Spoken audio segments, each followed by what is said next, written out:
Hey, what's up? This is Chosen. Wake up. It's Friday morning. The weekend is almost here. I'm going to get you all caught up on your Raid Shadow Legends wrap up. We've got a lot to talk about, including teasers of the AI prioritization setup that Raid is going to be releasing soon. We will get you covered and show you everything you need to know about what is going on currently. So let's get into it.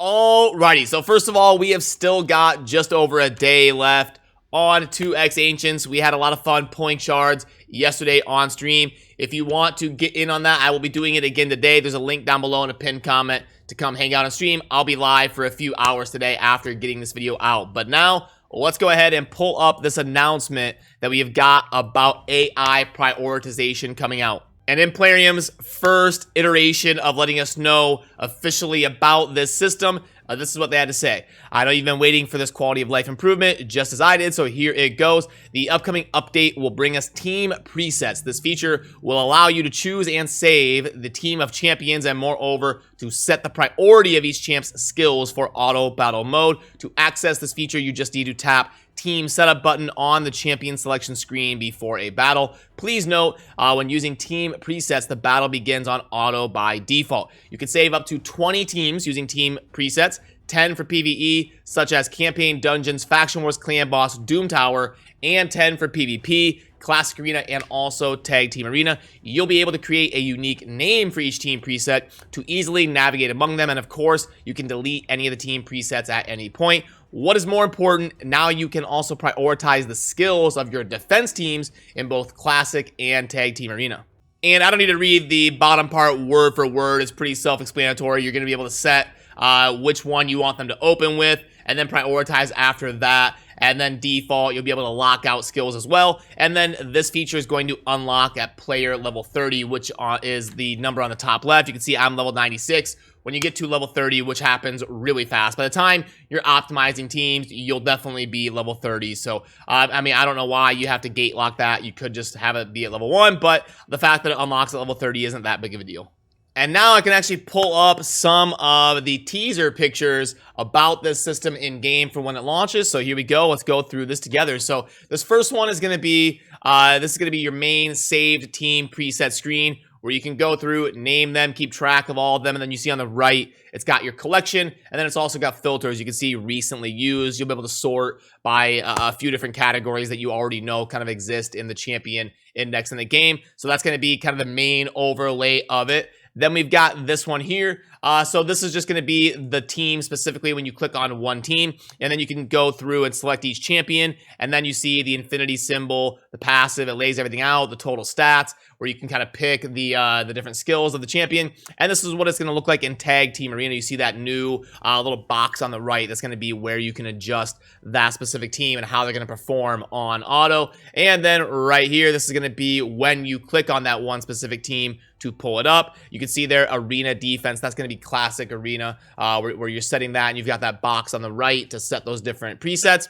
And this screen probably shows you the most because you can see how that's laid out from the announcement, the opener, the default, the don't use. That's really cool that you can lock out certain skills. They've been trying to like patch that into the game, you know, that like Xavia won't use her deadly catalyst poison detonate versus the clan boss. Rosin won't use his A3 bog down AoE turn meter reduction, which does nothing against the clan boss. So they keep trying to like do this manually. This is going to be way better. Instead of Plarium trying to patch this in and do like 3 or 4 champions every 5 months, now the players can just have control of their teams. This is how it should have always been, but this is probably a very complicated thing to add to the game, so it probably took a while, but it's going to be like the biggest change to Raid, giving the player control of their teams and how they perform on auto, because I think players in general prefer to play on auto. It's a mobile game. People value their time. They want to just be able to hit auto, let it go, and spend the main bulk of their focus on the game theory crafting their teams. So I think this is going to be absolutely epic, that we can actually set this. It's going to help a lot in situations like the Fire Knight, where you want certain things prioritized to either get Seer to nuke properly on the waves, or to get the shield down on the Fire Knight, prioritize A1s, maybe lock down skills like a lure, have her not do her A3, have a lure just spam her A1. things like that. I mean, like I could go on endlessly for hours on where this will be handy. So that is what that's going to look like. It's going to be amazing. And then there's one more that I want to show you. This is what it's going to look like. You can see that's the arcane boss. And when you're going into the fight, you can select from your saved team presets right there. And it'll also be handy because I know what happens a lot to me is I'll be trying different things. And then I'll be like, wait, what was my record-setting team on the ice golem? When did I do the ice golem in 48 seconds? And I have no idea. Now you can save things like, okay, this team did ice golem in 48 seconds. Let me save this team, lock it in, and you'll be able to remember what's going on and then kind of work on things from there. So the possibilities are endless, and I'm hoping this goes live as soon as possible. In best case scenario, we don't have a date yet, but I'm hoping that it's going to hit the game sometime in June. So I really don't think that I'm understating that when I say it could be the biggest change to Raid in a positive quality of life way, because it is so frustrating to watch your champions do things and having no control over it unless you sit here in manual the entire fight. So it's going to be an absolutely incredible quality of life change. But now let's get you caught up on what is going on in game. Under tournaments, we have got a Fire Knight tournament live right now, pretty par for the course, but the Fire Knight's always a great dungeon to grind, so worth going after the epic book and taking a look at your group there to see if it's realistic to win. Classic Arena Takedown, we know the drill about this by now, nothing super noteworthy to cover on that one. And then the Champion Chase is obviously coinciding with the summoning weekend we've got going on with the 2x Ancients and then also the 10x Forsythia that's going to be launching after that. And I got to get you updated on the global champion of the Dragon tournament, the most wild and bananas dungeon event we have ever had. So let's plug this in. We've got 59,474, and we're getting about 17 points per run, somewhere around there. Let's hit that. So we've got about 3,500 runs, and they're doing stage 24 or 25, so it'd be about 19 energy because it's 18 and 20 respectively.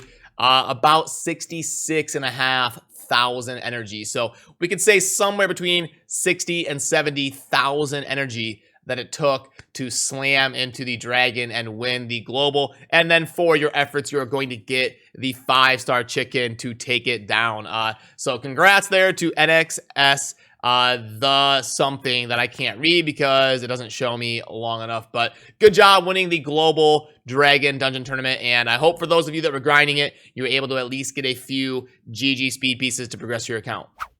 And I wanted to give you a quick reminder that I have not forgot about the next free-to-play competition. I know every now and then I get a random comment on videos like, hey, any update on the free-to-play competition? I wanted to do it a few weeks ago, but we've always had like the Rule Fusion or the most insane dungeon event that we've ever seen in Raid. So I want to do it when we've got a little bit of a lull in the action, you know? Like, I don't want to spread people super thin. Like, why would you do this competition during a fusion? Now I got to do the fusion on my main account. Then I got to try to do the free-to-play competition over here. Why can't you pick a time when things are a little bit slower? And that's why I've been kind of waiting until we have a lull, which it kind of looks like we might next week. We might have a little bit of a lull. So it might be a good opportunity to launch that free-to-play competition. I'm going to try to meet with some people in the Chofly community tonight, tomorrow night, see if we can't get the ball rolling on this and get the free-to-play competition launched soon. Maybe like Monday, Tuesday, Wednesday, something like that next week. If all goes well, I'm hoping to launch that within the next week or two and get that thing rolling and get it out live. So now let's fire up the shop and see if there's anything worth looking into here. Oh, this is an offer they've done a bunch. It's typically not that great. $100 is a lot. You have to get a ton to make $100 justified. So let's go 3.5, boom, and 2150. 1.45. So yeah, not great in my opinion. The monthly pack's about a 2.5. The mini mix is a daily. We already know about that. And here it comes, the divine speed. So yeah, we just got done with the speed event for the Dragon. Now we're going to be sending out the divine speed offers to the high spenders. So these are $35 a pop. Typically only makes sense for the people that are really trying to compete in the highest tiers of Platinum Arena to really whale out and go after this. For the rest of you, I would suggest spending a little bit more wisely. And then the event advantage pack, let's go ahead and run it. We've got 4 million. Energy of 1,000. And we're going to get 10 refills. Boom. Yeah, in honor of the classic arena takedown going on. And then we've got the 8 4-stars and the 5 5-stars, 1.86. So it's green. It's not the worst offer you can buy, but not going to be a recommend for me because it's not up there in the teal tier.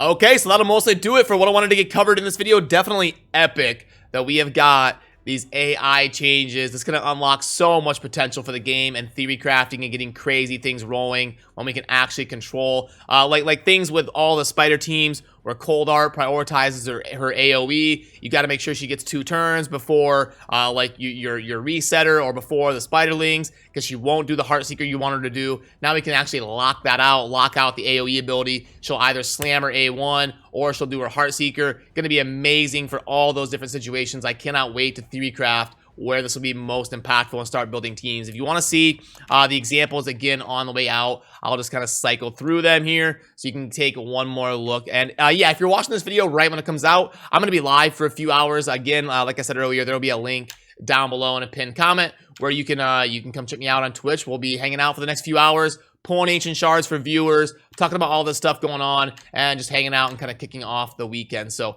that'll do it for me. As always, thank you for watching. Have a good rest of your day. Peace.